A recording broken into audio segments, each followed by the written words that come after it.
मेरा बाबू चला गया हमको छोड़ के।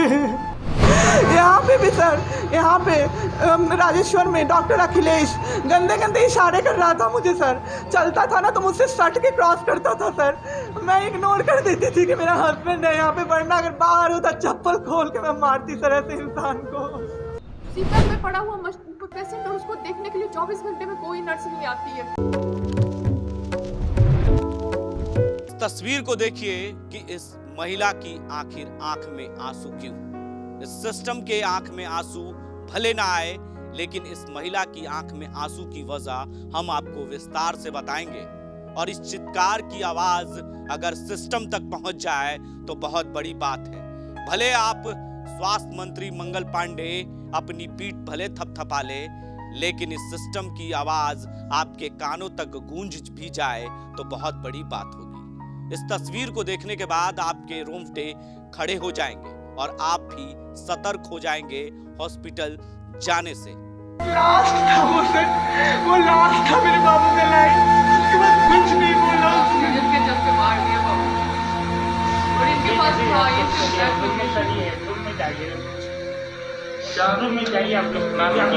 तो देखा आपने कि किस तरह से ये महिला चिल्लाती हुई, रोती हुई अपने पति की जान नहीं बचा पाई। इस सिस्टम ने उस महिला के पति की जान ले ली, बस सिर्फ क्यों? इलाज के अभाव में। अगर इस महिला की आवाज अगर आपके कानों तक गूंज रहा, अगर आपके कानों तक चला जाए तो बहुत बड़ी बात होगी, क्योंकि आपकी आदत सी पड़ गई है मंगल पांडे जी कि अपनी पीठ भले खुद थपथपा ले, लेकिन इस आवाज को सुनने के बाद आपको ऐसा लगेगा कि हम भले ही अपना पीठ थपथपा रहे हैं, लेकिन इस सिस्टम जवाब दे चुकी है। वेंटिलेटर पे जा चुका है ये सिस्टम। स्वास्थ्य व्यवस्था पूरी तरह से बिहार की चरमरा चुकी है। इस महिला की पुकार इसलिए कि इसके साथ जब इसका पति कोरोना पॉजिटिव हुआ तो भागलपुर में एक प्राइवेट अस्पताल में जब एडमिट कराया गया तो उसके साथ क्या क्या हुआ वो खुद अपनी जुबानी आपको बताएगी, क्योंकि इस दर्द को सुनने के बाद आपको भी एहसास हो जाएगा कि हमारा बिहार का सिस्टम क्या है। इस महिला के साथ जब इसके पति का इलाज करना हो तो उसके साथ छेड़खानी तक हो गई, यहां तक कि जो वहां के कंपाउंडर और डॉक्टर थे उनके साथ क्या नहीं किया वो अपने जुबानी आपको बताएगी। देखिए, हम पूरी तस्वीर आपके माध्यम से छोड़कर जा रहे हैं और इस महिला की बातों को जरा गौर से सुनिएगा कि किस तरह से चीख चीख कर कह रही है कि बिहार की अस्पतालों की स्थिति क्या है। ये दिल्ली की नोएडा की रहने वाली महिला होली के त्योहार में भागलपुर रिश्तेदार के यहाँ पहुंची थी। रुचि रोशनी नाम है इनका, और मधुबनी की रहने वाली जब अपने रिश्तेदार के यहाँ गई तो उनके पति को कोरोना पॉजिटिव हो गया। उसके बाद क्या हुआ ये सारी सिस्टम आपको खुद बताएगी। क्या क्या हुआ है, किस अस्पताल में हुआ है? सर हम लोग नोएडा में रहते हैं, मैं और मेरे हस्बैंड। अभी होली में हम लोग बिहार आए हुए थे सर, होली मनाने के लिए पूरी फैमिली का गेट टुगेदर था। 9 अप्रैल को मेरे हस्बैंड की तबीयत ख़राब हुई, फीवर हुआ उनको काफ़ी तेज़। हमने कोरोना का 2-2, 3-3 बार टेस्ट करवाया, नेगेटिव आया। RT-PCR के लिए दिया तो वहाँ पे भागलपुर में, सर भागलपुर में थे हम लोग, वहाँ पे 1 दिन 2 दिन वेट करते करते 10 दिन तक रिपोर्ट नहीं आया। फिर हमने नोएडा के एक डॉक्टर हैं उनसे कंसल्ट किया, वीडियो कंसल्टेशन से। उन्होंने बोला कि CT चेस्ट करवाना है। हम लोग भागलपुर गए और CT चेस्ट करवाए तो उसमें उनका इन्फेक्शन आया। 60% लंग्स उनका उसमें इन्फेक्टेड था, डैमेज नहीं था, इन्फेक्टेड था बस। बाकी लंग्स का हर चीज़ परफेक्ट था, सारा चीज़ नाक का, गले का सब कुछ नॉर्मल था, उसमें रिपोर्ट में था। फिर हम लोग नेक्स्ट डे ग्लोकल हॉस्पिटल है भागलपुर में, ग्लोकल हॉस्पिटल लेके आए, वहाँ पे एडमिट कराया हमने ICU में। मेरी मदर की भी तबीयत ख़राब थी, मेरी मम्मी और मेरे हस्बैंड दोनों एक साथ एडमिट हुए। वहाँ पे इतनी लापरवाही हुई उनके साथ, इतनी लापरवाही हुई। डॉक्टर्स आते थे बस विज़िट के लिए, 10 मिनट देख के गए। उसके अलावा जितने भी वहाँ पे नर्स थे, कंपाउंडर्स थे, सारे के सारे जल्लाद थे सर। कोई दवाई तक नहीं देना चाहता था। पेशेंट मेरी मदर टचवुड बेटर कंडीशन में थी थोड़ी। मेरे हस्बैंड बोल भी नहीं पा रहे थे उस समय तक, इशारे से पानी का ऐसे ऐसे बताते थे, लेकिन कोई उनको पानी नहीं पिलाता था सर। वो मुझे हार के फ़ोन करते थे कि पानी पिला दो। जब मैं अंदर जाती थी तो ये लोग हल्ला करते थे कि क्यों जा रहे हो अंदर। फिर भी मैं जाके उनको पानी पिलाती थी, जूस पिलाती थी। रेमडेसिविर इंजेक्शन का नाम आप लोगों ने अभी तक सबने सुन लिया होगा कि कितनी मुश्किल से मिल रहा है। डॉक्टर ने वहाँ सजेस्ट किया, मेरे 2 पेशेंट थे वहाँ, हमने बहुत मुश्किल से अरेंज किया। जब वो इंजेक्शन मिला तो एक दिन रात को जब इंजेक्शन देने लगे, हाफ़ इंजेक्शन फ्लोर पे गिरा दिया उन्होंने। हमने कहा कि इतना महंगा इंजेक्शन है, इसी का असर होकर ठीक होते ये आपने कैसे गिरा दिया। उन्होंने कहा कि 50,000 का भी गिरा देता ना तो तुम कुछ नहीं कर पाती अभी। हम लोग चुपचाप वहाँ से सर हट गए। थोड़ी देर बाद वहाँ पे मेरे हस्बैंड को मैंने देखा कि उन्होंने 2-3 बार पॉटी किया था, यूरिन पास किया था, कोई क्लीन करने नहीं आ रहा था सर। 6 घंटे से वो उसी गंदगी पे पड़े हुए थे। उन्होंने मुझे फिर फ़ोन किया, बस फ़ोन कर पाते थे सर, बोल भी नहीं, बस मिस्ड कॉल आती थी, मैं समझ जाती थी कि कुछ परेशानी है उनको। जब मैं गई तो मैंने देखा पूरे गंदे बेड पे मेरे हस्बैंड 6 फीट 2 इंच के सर, पूरे गंदे पे वो सोए हुए थे सर। मैंने ज़बरदस्ती सबको बुलाया। एक आदमी था ज्योति कुमार करके, ज्योति कुमार, सब लोग ध्यान से इसको कवर कीजिए। ज्योति कुमार एक कंपाउंडर था वहाँ पे, Glocal hospital Bhagalpur. Jyoti Kumar compounder है वहाँ का, मतलब जो अटेंडेंट सब होते हैं ना वो है, लड़की नहीं है लड़का है ज्योति कुमार।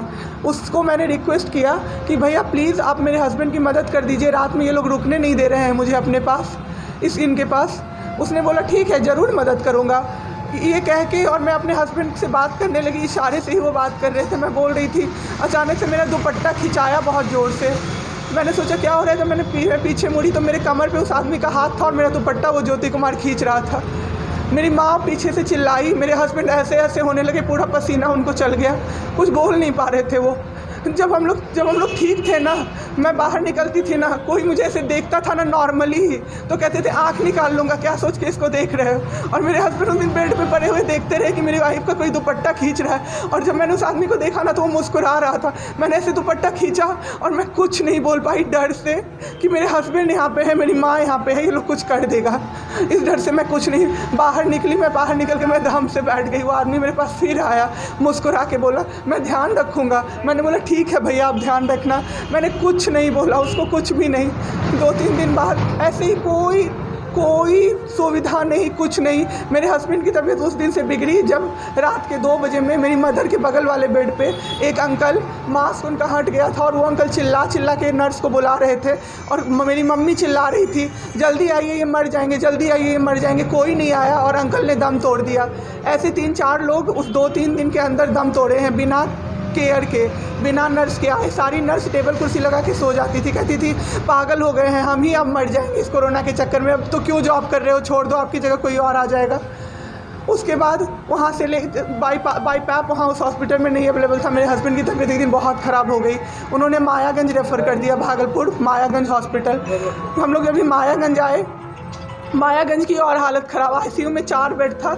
मेरे हस्बैंड के बगल वाले बेड पे 4 लोग 6 से 7 घंटे में 4 लोग ख़त्म हुए। क्यों ख़त्म हुए? वो नर्स को बुला रहे थे, सिस्टर आ जाओ, दिक्कत हो रही है, और सिस्टर नहीं आती थी। एक अंकल तो बुलाते बुलाते उलट के गिर गए, पूरा सर फूट गया, ब्लड और मर गए वो अंकल वहीं पे। इतना मेरे हस्बैंड डर गए। शाम होते होते मेरे हस्बैंड की तबीयत अचानक से ख़राब होने लगी, पूरा ये सब ड्राई हो गया, एक लेयर वाइट कलर का जम गया उनके ऊपर, बहुत ज़्यादा तबीयत ख़राब हो गई। हम लोगों को समझ में नहीं आ रहा था कि हो क्या रहा था। अचानक से मेरे दिमाग में आया ना, डॉक्टर को कम से कम 5-6 बार मेरी बहन बुलाने गई है, क्योंकि कोई डॉक्टर था ही नहीं ड्यूटी। कब हुई आपके हस्बैंड की डेथ में? परसों। सुनिए मेरी बात, पहले पूरी कहानी मेरी सुनिए।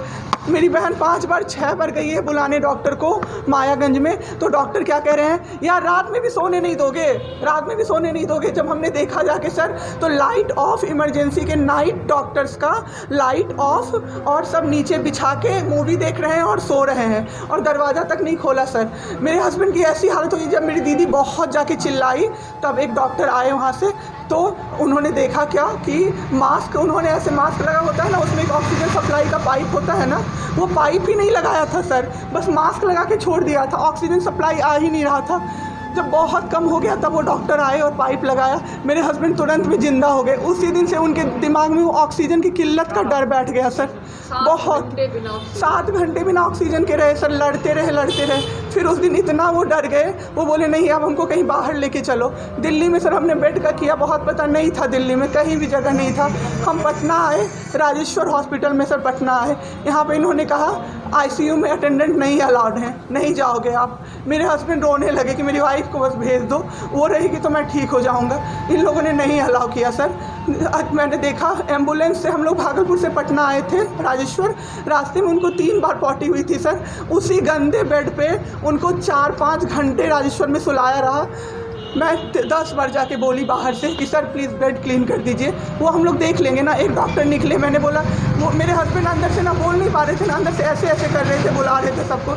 मैंने कहा सर वो बुला रहे हैं किसी को बाहर से, तो एक डॉक्टर मुझे कहता है अरे छोड़िए ना, वो छोड़ा तो ऐसे ही बौखला रहा है जब से आया है। मैं उस समय कुछ नहीं कर पाई सर। उसके बाद उनका ऑक्सीजन लेवल जब 37 हो गया, तब मेरे साथ मेरी दीदी थी, मेरे जीजा जी थे और मेरे जेठ थे। तब मैंने अपने जीजा जी को बोला कि अब मेरे से नहीं रहा होगा, मुझे किसी तरह से अंदर भिजवाइए। तब उन्होंने ज़बरदस्ती मुझे अंदर भेजा और 37 से 74 मैंने कर दिया 10 मिनट में। मेरे बाबू का ऑक्सीजन लेवल मैंने बढ़ा दिया। उसके बाद इन लोगों ने मुझे बोला, मैंने बोला सर अटेंडेंट अलाउड है, सारे के अटेंडेंट बैठे हुए थे। तो एक डॉक्टर ने मुझे बोला अटेंडेंट अलाउड नहीं रहेंगे तो कैसे काम चलेगा, सब तो कोरोना से बीमार पड़ रहे हैं, हम लोग कितना देखें, हम लोग क्या मर जाए खांसते खांसते सबको देख के। बैठिए चुपचाप और देखिए। 15 दिन तक सर एक टेबल पे एक लगातार मैं बैठी हूँ। आज 1 महीना पे मैंने ब्रश किया है सर, 1 महीने पे ब्रश किया है। मैंने बाबू को बहुत ठीक कर दिया। इतना स्ट्रॉ लगा के सर, मास्क के अंदर से स्ट्रॉ लगा के बाबू को मैंने जूस, दाल, रोटी सब कुछ पिलाया सर। इतने ठीक हो गए ना कि जो डॉक्टर फर्स्ट डे बोला था ये बचेगा नहीं, वो डॉक्टर सर 3-4 दिन बाद कहता है टचवुड क्या कर दिया आपने इनके साथ, ये तो एकदम ठीक हो गए। गजब का फाइट दिया आप दोनों ने मिल के। मुझे क्या पता था कि मैं फाइट दे रही हूँ और ये लोग मेरे बाबू को ख़त्म कर देंगे। इतना ऑक्सीजन का किल्लत सर, मेरा बाबू डर गया बहुत ज़्यादा। ऑक्सीजन सिलेंडर देखता था और कहता था हाँ वो ख़त्म हो जाएगा, वो ख़त्म हो जाएगा। मैं कहती थी नहीं ख़त्म होगा बाबू। 1.5 घंटे के लिए सर ऑक्सीजन सप्लाई बंद रहता था। बाद में हमें पता चला ये लोग ब्लैक मार्केटिंग कर रहे हैं अंदर में ऑक्सीजन सिलेंडर का। जो अस्पताल वाले हैं ना, वो ऑक्सीजन सप्लाई बंद कर देते थे ताकि बेचैन होके लोग खरीदें उन्हीं से। हम भी खरीदे सर, मैंने भी खरीदा। क्या करते, हमें भी तो चाहिए था। परसों सर सुबह में हमारे पास एक ही सिलेंडर था, पाइपलाइन बंद हो गया। मेरे हस्बैंड को बाईपैप लगा हुआ था, उनको 2 सिलेंडर से जाना था, एक ही सिलेंडर था। सिलेंडर मांगते मांगते कहीं नहीं मिला सर, मेरे हस्बैंड ख़त्म हो गए। तब तक के लिए आप बने रहे 10 डी न्यूज़ के साथ और देखते रहे 10 डी न्यूज़।